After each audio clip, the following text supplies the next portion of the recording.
Se funcionou, vai ser vocês que vão me falar, porque esse episódio, depois de pronto, ele foi mudado.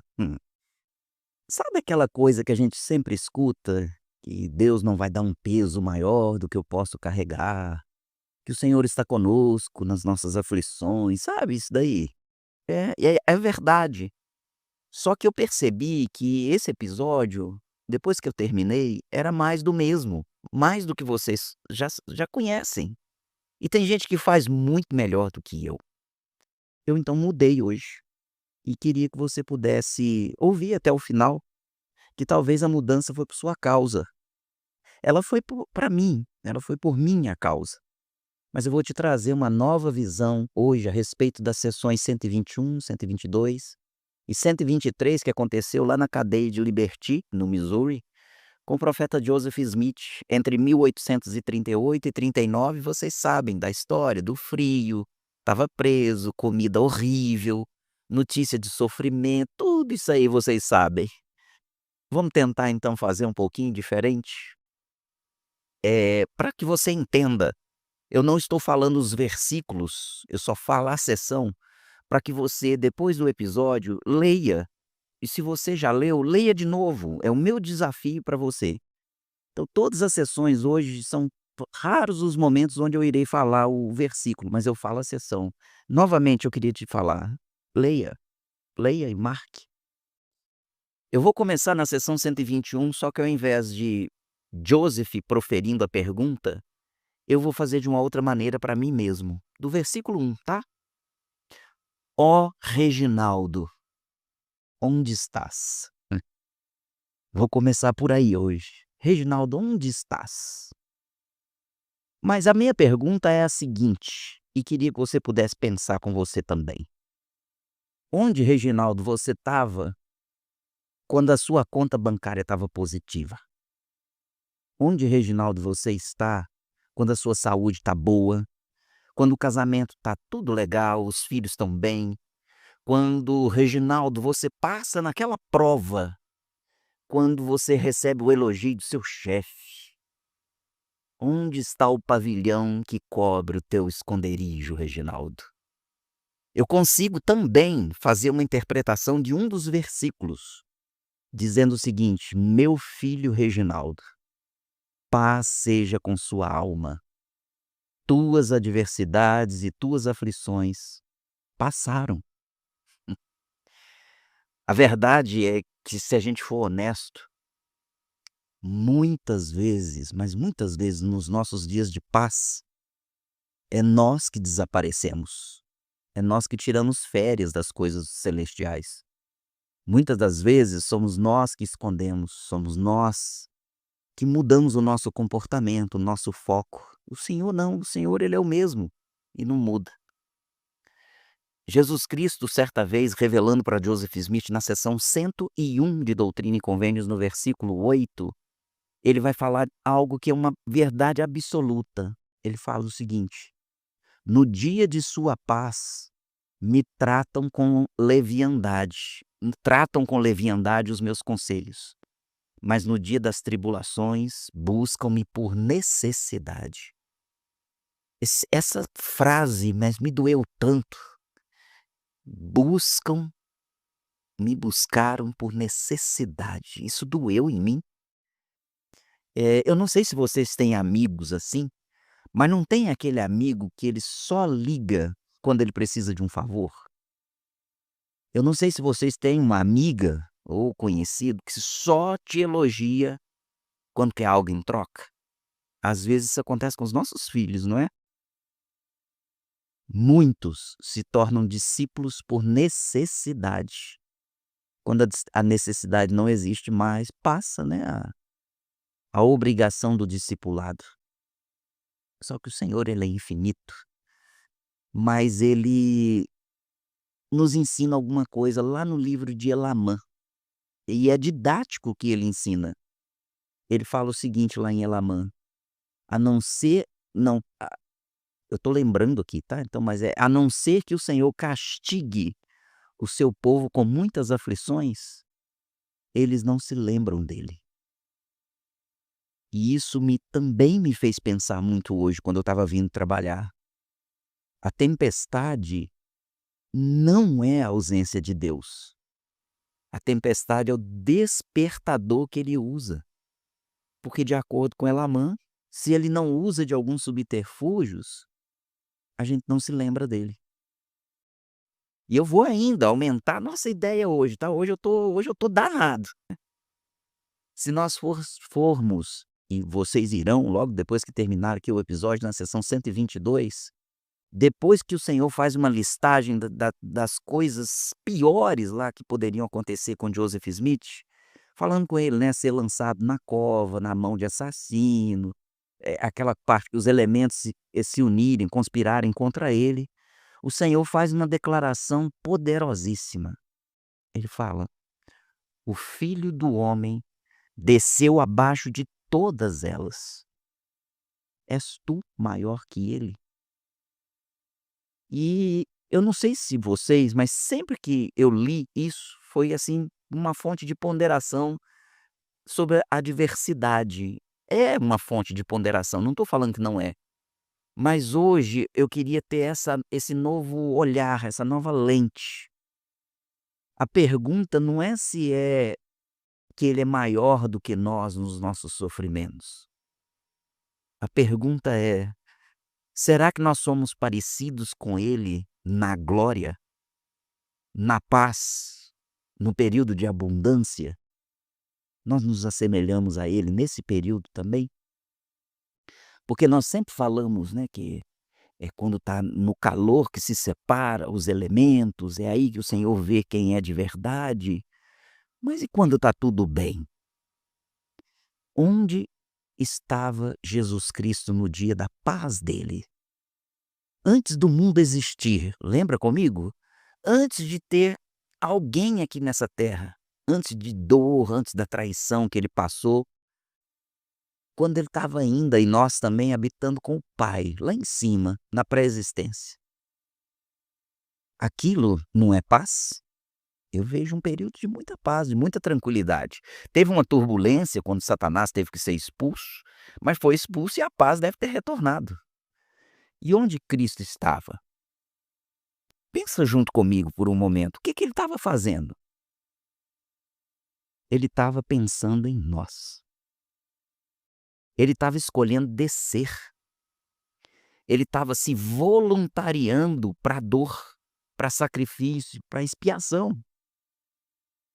No auge da sua glória, ele não nos tratou com leviandade. Ele nos tornou a sua prioridade. Ele não nos buscou por necessidade. Ele nos buscou por amor, e eu acredito que esse é o ponto. Nós, em nossa paz, tendemos a esquecer. Ele, na paz dele, prefere lembrar de nós para sempre. Nós, no tempo bom, nos afastamos. Ele, quando a criação estava perfeita, perfeita, ele se aproximou e se ofereceu para ser o nosso Salvador.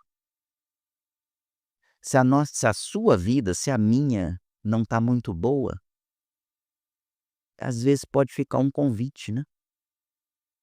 Que tal escolher alguém para cuidar? Que tal eu e você, nós, nos períodos bons da vida, sermos voluntários em algo, numa associação de bairro, em um projeto da igreja, não sei. Que tal, na paz, a gente tentar levar a paz, refazer amizade? Será que não é um tempo de nós pedirmos perdão? E por que que eu estou levando essa reflexão? Porque depois de muita dor, muita aflição, às vezes a gente só está um caco, a gente está só o bagaço da laranja. Muitas vezes a gente, nos períodos de desafio, a gente quer fazer alguma coisa, mas não tem força. E muitas vezes o tempo passa. Quero te levar a algumas ponderações. O que que nós fazemos para Deus quando a gente acha aquele dinheirinho no bolso da calça? Vocês já acharam? Esses dias para trás eu achei R$ 10. Eu não fiz nada para Deus. Quando nós temos algo na carteira, e né, você tem lá qualquer valor, e você e eu, a gente enxerga alguém do outro lado da rua passando necessidade. Eu queria te pôr para pensar, qual a notícia você dá para o seu bispo quando tudo está certo? Quando todas as orações foram respondidas, quando está tudo ok? Porque muitas vezes nós batemos na porta do bispo nos momentos de maior angústia, e não estou falando que está um erro, mas nos momentos de falar: "Bispo, eu venci o vício, bispo, eu venci aquilo, bispo, deu certo", a gente não faz. E queria te convidar, marca uma reunião com o bispo, marca uma entrevista. É, formal. Na época das vacas magras a gente marca a entrevista, por que não das gordas? O legal vai ser menos tempo.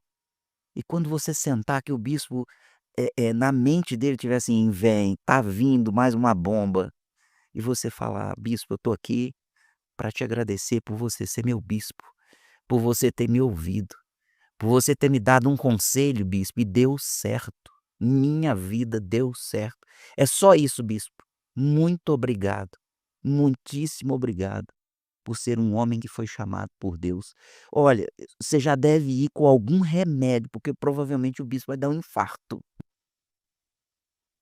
É.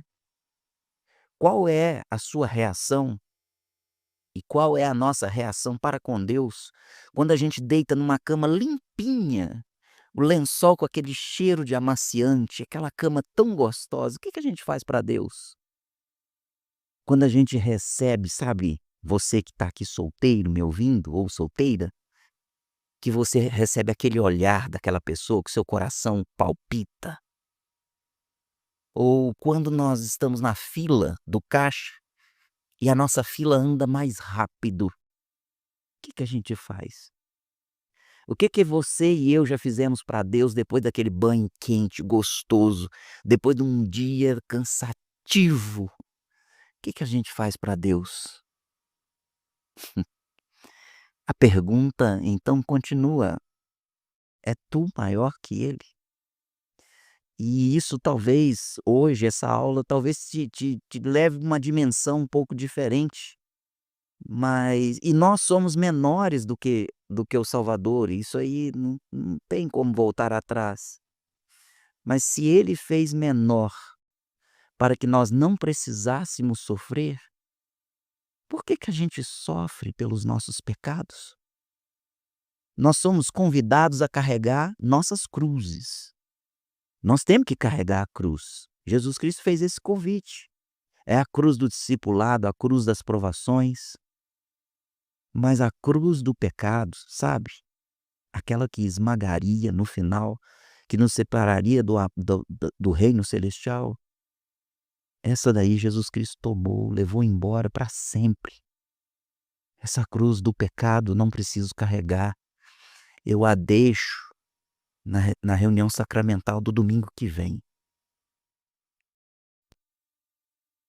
Tem uma pergunta que não quer se calar, então como que a gente quebra esse ciclo de discípulos por necessidade? Como é que nós lembramos dele nos dias de sol, para que talvez a gente o sinta no dia de chuva? E eu volto com vocês para a sessão 121. Depois do Salvador falar para Joseph daquela tendência que todo homem tem de exercer domínio injusto, que na verdade nós começamos a ser injustos quando tudo está confortável, quando tudo está no controle, é uma tendência, tá? Não são todos, mas quando a vida está boa, a gente esquece de alguns freios, de controlar algumas coisas. E aí então o Senhor na sessão 121 ele fala um monte de coisa que ele espera em todos os tempos, mas eu estou colocando no tempo da bonança, no tempo que está tudo bem. Ele fala que é um tempo de persuadir, persuadir. Então eu queria te fazer uma pergunta. Nós já mandamos hoje a mensagem para alguém convencendo, ou tivemos uma conversa, convencendo com argumentos sólidos que viver é bom, que seguir o Salvador é bom. Isso é persuadir. Nos tempos bons é tempo de agir com longanimidade. Longanimidade, o nome já está dizendo, um longo ânimo. com os defeitos das pessoas. Quando a gente está em paz, quando a gente está feliz, não é um momento da gente ter um ânimo imenso de que os defeitos das pessoas são toleráveis e a gente vai conviver com isso? É um tempo de brandura, carinho, cuidado, afeto. Falando nisso, você sorriu para alguém hoje? Você agradeceu o atendente ou o atendente do caixa? Você já fez um elogio a alguém que trabalha junto com você, um elogio sincero? É na época boa que a gente faz isso com brandura, com mansidão e amor não fingido. Mansidão e amor. Queria dizer aqui para os pais que estão comigo: você já disse que ama os seus filhos hoje? Você já disse para eles que se orgulha de algumas características deles? Você já falou? Se você já falou, por que não fala de novo? Você já disse para o seu pai, para sua mãe que os ama de verdade? Deu um abraço, olhou nos olhos? Já disse para o seu marido, para sua esposa, para o seu namorado, namorada? Você já disse para a pessoa o que mais te causa orgulho? O que mais te enche de amor nessa pessoa, por essa pessoa? Faça isso. Faça isso. Nos tempos bons, o Senhor espera que a gente faça isso. Na dor, na tempestade, nas dificuldades. Fica muito difícil, às vezes, na escuridão, a gente observar essas coisas. Fica o convite da persuasão, a longanimidade, a brandura, a mansidão, o amor não fingido. Talvez hoje é um dia muito bom para isso.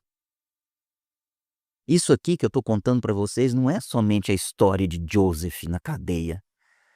É um manual para a vida. É como que a gente pode conectar com o poder do céu. Persuasão, mansidão.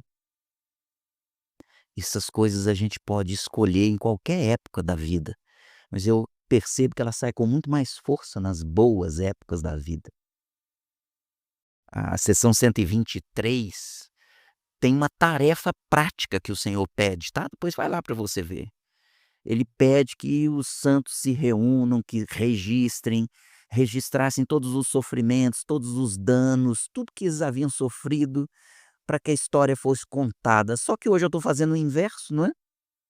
E não vou com aquela que vocês estão: "Ah, o Reginaldo vai pedir para fazer agradecimento, e nhe-nhe-nhe, nhe-nhe-nhe", aquelas coisas que coach faz, não é? Não, se enganaram. Eu queria que nós hoje, se a sua vida está num período bom, mas até no período ruim dá, tá? Mas quando tá bom fica mais fácil. Mas os pequenos detalhes das coisas que fazem parte da nossa vida todos os dias. E eu queria que vocês pudessem dar um nome para isso do "O milagre tá on", tá online. Queria que você pudesse, a partir de agora, ligar esse botão do on e tentar localizar os milagres. Se você puder anotar, e se você pudesse colocar aqui nos comentários algum deles, eu ia ficar muito feliz.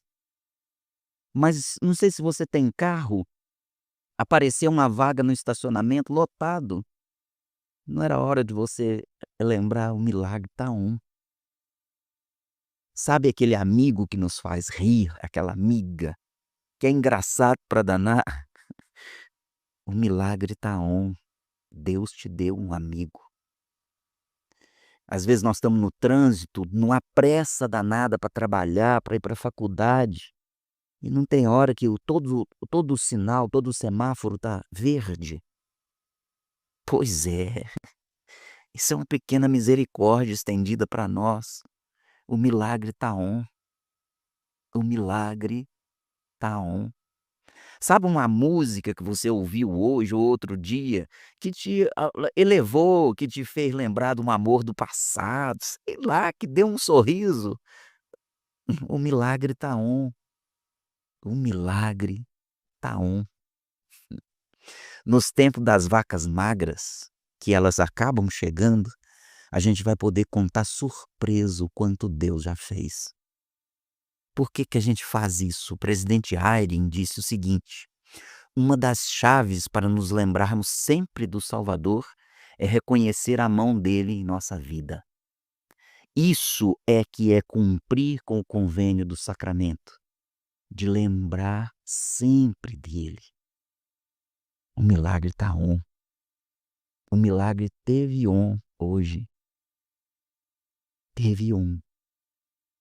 Eu acho que quando a gente faz isso e a gente pensa dessa maneira, o cérebro da gente, o espírito da gente, já mostra de uma forma diferente que Jesus Cristo não é um bombeiro que chega para apagar incêndio, mas que ele cuida da gente o tempo todo, ele é um cuidador. Eh, eu acho que nós estamos construindo um reservatório de fé quando estiver naquela parte onde não chove bênção, mas a gente tem reservado memórias. Eu acho que nós não estaremos levando em leviandade os conselhos dele no dia de paz. E é por isso que eu tenho alguns conselhos para você.